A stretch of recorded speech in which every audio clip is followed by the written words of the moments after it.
everyone, I'm Yannis Kalafatis and together we'll learn more about the Mediterranean cuisine and diet. Today's recipe will be Galaktoboureko or Galaktoboureko, or you can just say custard in Filo pastry. No, it's not exactly like this. A general idea is that we'll see step by step. It's not the easiest recipe out there. However, I guarantee you that if you follow our recipe, that can, by the way, can be found down below in the description, the link for our website. We also have a blog there and a lot of other recipes, so make sure you go have a look. And just for our effort, as you're down there, there's a red button that I subscribe. Make sure you click it as well. And the like button, so you tell other people that it's worth it to spend some time watching this. Alright, trust me, so the trouble will pay off in the end. It's very tasty, one of my favorites. Today I will be making it dairy free. So basically I've replaced butter with flora, milk with oat milk, and the creams as well with oat creams. If you want to make it plain, just follow the recipe. I haven't changed anything. I'm just doing it for me. So let's have a look. So to avoid confusion, I have separated this into groups. One is here, and then you've got one row here and one back here. Let's have a closer look as well. There's a lot of little things, but if you scale them and organize them, it will be pretty simple. Okay, so here we are. We've got into a pot our water, and then here will be our ingredients: some honey, some lemon peel. Be careful here, we don't want the white at all. You can zest it if you want. This peeler doesn't remove a lot. Let me show you as well. So you'll see here, there's barely any white. This is the minimum you can remove. This peeler is very good for this purpose, whilst my other peeler will remove the whole fruit. So you can add a stick of cinnamon if you've got. We haven't got, so we'll do a teaspoon. And another teaspoon of cloves. We'll turn on our heat and then we will leave the honey on the side, and we've got our sugar here ready. So we'll use a whisk to mix everything.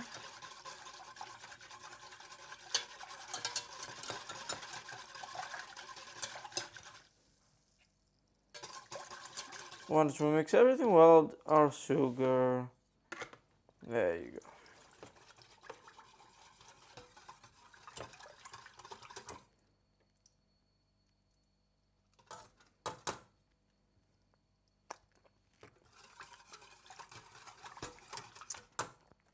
Oh my god, if you try this, wow. So if you're wondering, this is already sweet, but we're adding the honey to prevent the crystallization. If you see in syrups, when they get cold, they tend to crystallize. So this is a natural anti-crystallizer. New word in the vocabulary, perfect.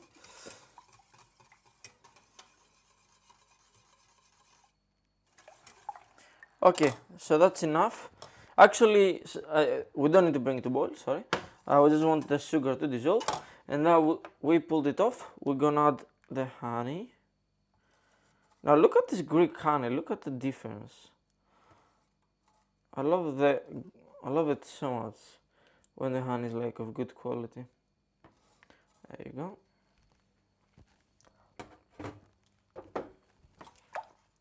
We're gonna give a good mix, like so.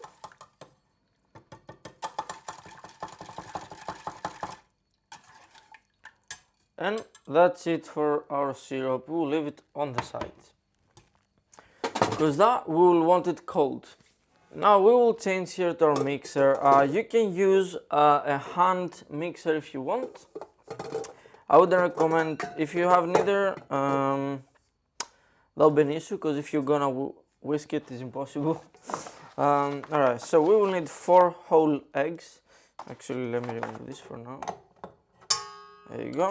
So we'll add our 4 eggs into the mixer without cells.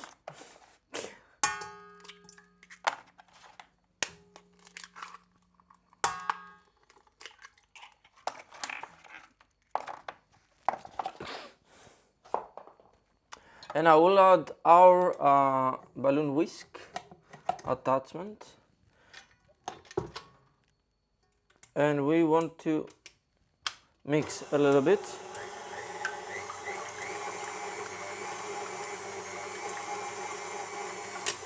Alright, once this is mixed, I will tell you now what you're going to do. A little bit, doesn't need to be a lot. Let me get you closer actually. Okay, so we will get half of the sugar for our cream and will go in here. The rest will be for the other mix. And now we're gonna go down and we're going to go to fast speed for about 3 to 4 minutes until we get soft peaks, the bare minimum. Now we'll reduce to medium heat speed and we'll go back to our stove. Alright, at the same time that our cream is working in the mixer, I'll stop it for a bit because of the noise. We've got into a pan, we'll get 500 grams of milk, and then we will get our double cream, preferably 35%, but as I'm doing it dairy free today, there's not much option. There's only one double cream. What can you do?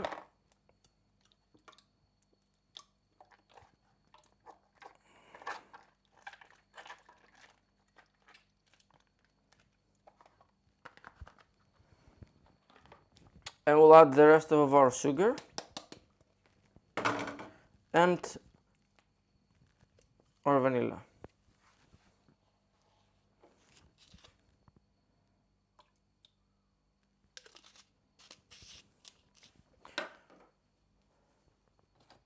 So this one we need to bring it to the boil and then we'll carry on with the rest of the ingredients.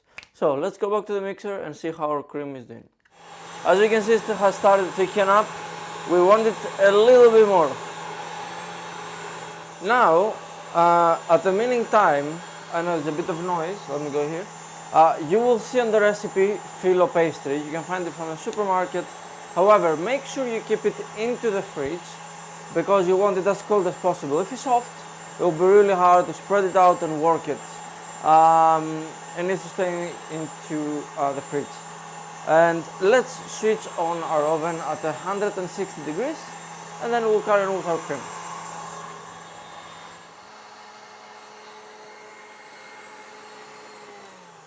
Okay, and here we are. This is how fluffy and thick it's gonna get. This is where we want it, so let me show you a little bit better. There you go. So whilst we've got our cream on the stove, it's very important with a whisk. We mix it every now and then until this comes to a boil, so it doesn't catch on the bottom. Next step will be with the help of MREs, we're gonna get our cream into a different bowl. Look how creamy, right? I want you to see, actually you cannot see, never mind. I just want you to see how creamy this has become and has expanded, and it's just beautiful. Now the mixer, leave it as it is because soon we will need it. So okay, so we will start spotting, let me get you closer. We will start spotting the first bubbles. Basically, we just want to start bringing it to a boil. Then we're gonna go with our cornmeal all in. And we'll mix. Now we will cook for 3 to 4 minutes. It will start thicken. And then I'll show you what to do.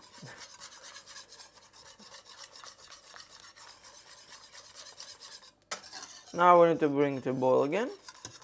and you will see it will start thickening immediately.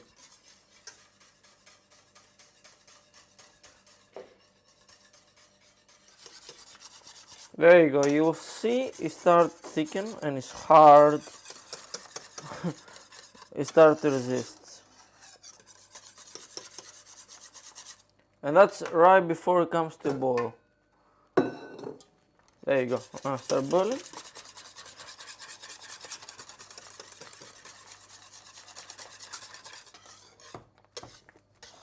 There you go, so we're gonna take it off the fire as soon as this is like this, is leaving traces behind and it's thick enough. We're gonna add straight away our butter to cool down the temperature, and we'll keep whisking for a little bit until the butter is melted. There you go. There you go, our butter is melted. Now, I have wiped the bowl. You don't need to go deep cleaning it. We will leave the whisk behind. And with the help of the Maries, we're gonna get our mixture in the mixing bowl here. Look at this creaminess, look at this beauty. This is pure love. Okay, so we'll get everything here. There you go.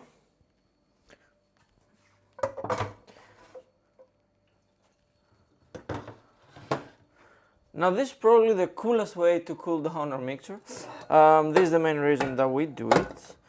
And we're gonna get it mixing.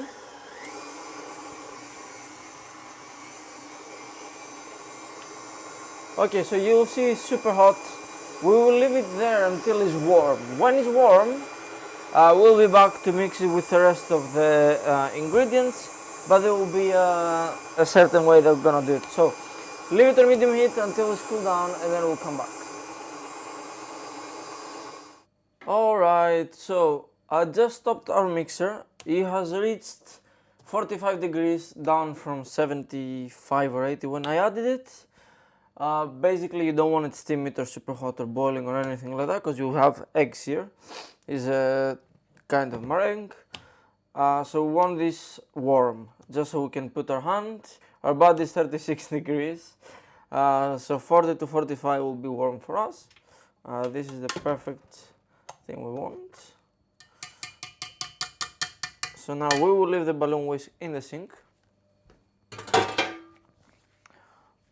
Push that back, and we'll remove our bowl.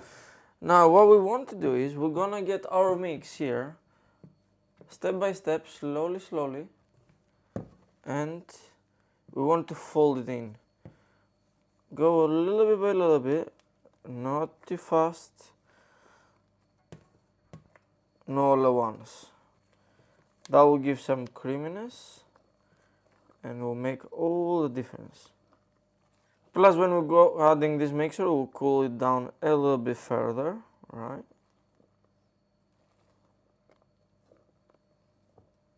There you go, circular moves, and careful. You will see how creamy and nice it is. So basically you need to wait to incorporate and then you add more. That's the idea behind it. And now we'll go for the rest. So we'll get everything from our bowl. I just want you to spot the difference, like look the difference between that and how like grainy it was before. Not grainy, but like the consistency. And a bit of, oh my god, wow. Alright, our next step, we will get the butter. You can find it at the very bottom. We will get it into the microwave to melt it, and make sure you have a brush ready. This will stay on the side for now, and this won't do it anymore. So go here for 30 seconds. Now, depending on how thick or thin you want it, I personally want it a little bit thin. I'll get this bigger tray. If it was a little bit smaller, you're gonna make it thicker. This is what a lot of people prefer, so that's up to you. This is the one I'm using. So let's go set it up. Alright, so we've got our melted butter here. Now we're gonna get our brush and we're gonna brush everywhere. Make sure you get very well the corners, it's very important, this part. And we're gonna spread it everywhere. Make sure you put a good amount. Never try to save on butter.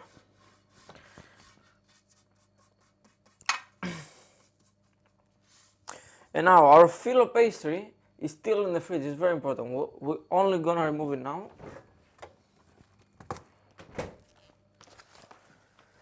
I had some frozen, which I defrosted, and some extra bought new. So I'm gonna use first the frozen one. Actually no, first layer is gonna be the bought one, because the frozen one, if there's a chance it's gonna break, and we don't want the first one to break, because that will be the start of our base. We're gonna add it after that. So we'll get our first layer, and we'll go here, half side. We want to put very gently there, and half of it should be hanging here. Now, without the brush touching, is something that we do on the pitas and everywhere that we use Filo. We don't want to compress the air bubbles. We're gonna sprinkle butter everywhere. And this is very important to do in between each layer or whenever Filo we're gonna touch Filo. And then we're gonna put another one here on the other half. Trying not to squeeze too much. There you go. Perfect. There you go. So this process, we're gonna do it only once. The one that we have the Filo hanging outside of the tray. That will do so we can close it better. Now we're gonna use the frozen one, but in total as a base we will need 5 Filo seeds. So let's see the state of this.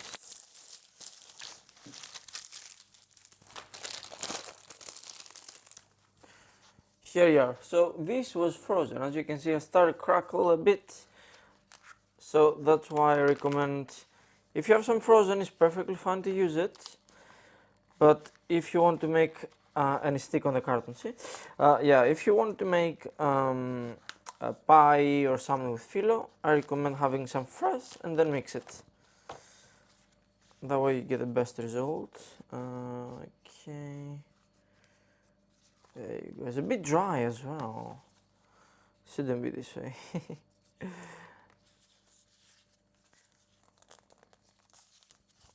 So, see, it's a little bit broken, but still usable, but whatever.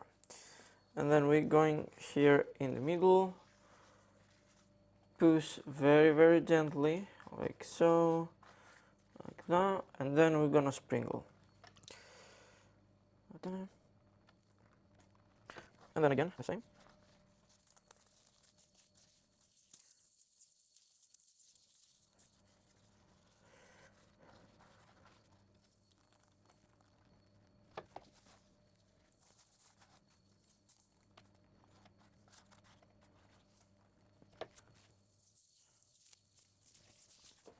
And there you go, we'll get one of the fresh ones. I mean, the frozen is run out anyway. Oh, there you go, get some everywhere.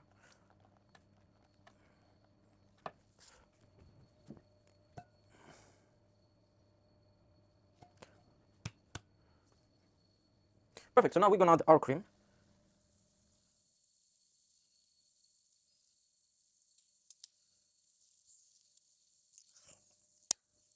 See, I have a little bit left over after that, so you could probably go with a bigger tray. Actually, I can go with a little bit more, because we haven't got the corners yet, but I would not go more than that. There's a little bit to enjoy if you want. I don't want it more than that. So then we're gonna add one on top. There you go, a little bit. Don't push too much, just a little bit so you can get the corners, and then we're gonna sprinkle top like so, under that as well.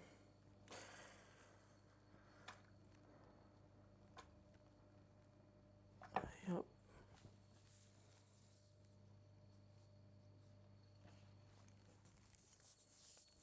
And then we'll go on the last on top.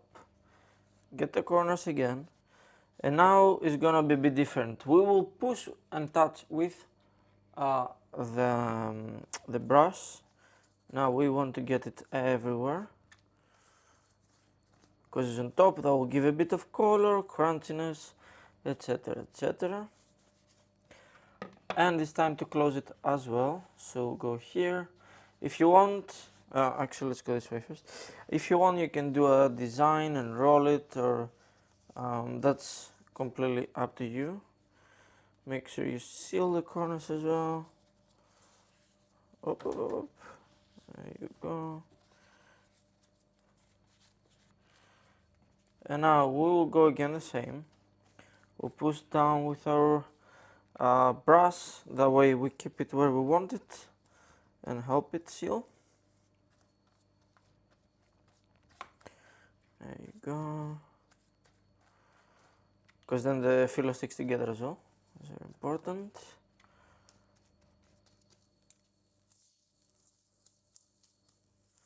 And now what you want to do is one hand and the other on the bottom, and just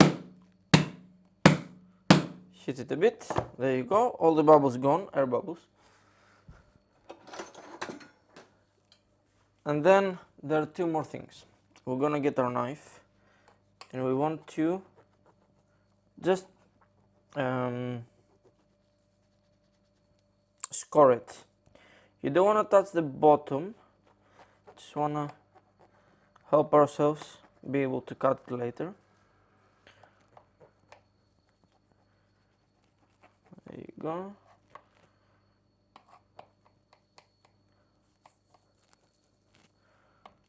Serrated knife will be easier. And there you go. Now we'll get the rest of our butter in.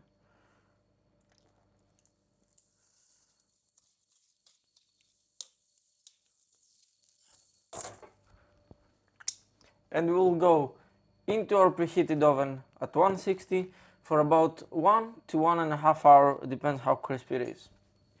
Don't forget our syrup, it's very important, stays there and it's cold.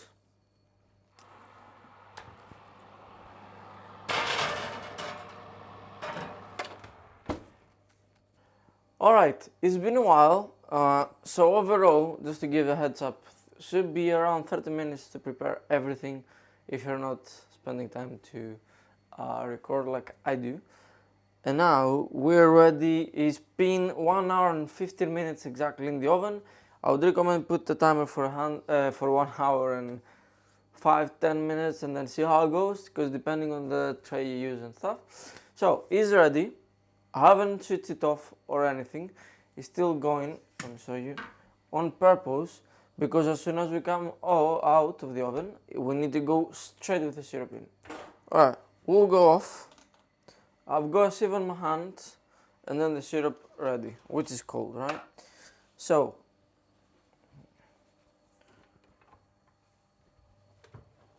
ooh, look at this color, oh my god. Don't be afraid, it's not burnt. This is the color we're looking for, right? I just want you to hear the bubbling. And now is where the magic happens.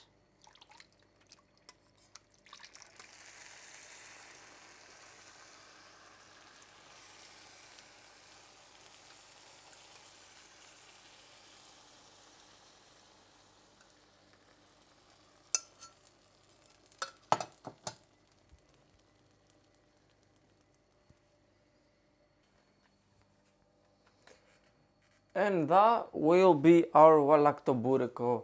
Now we will leave it for about 20 minutes. First, it needs to cool down and stabilize and absorb all the syrup that we put in. Of course, you can adjust how much syrup you're gonna put in, or the sugar, or you can change whatever you want. This is the easiest way to do it. Is a recipe inspired by Akis Petajikis. Again, the recipe can be found down below in the description for our site, where you can find other recipes as well, and there's also a blog with photography. Make sure you click the red button or subscribe to support us and join us. Yeah, let me know down below what do you think, or if you have any other ways to do it. I'm pretty sure there's the traditional recipes that are slightly different, but again, this is a more modern and easy way to do it. Yeah, thanks so much for watching, and take care.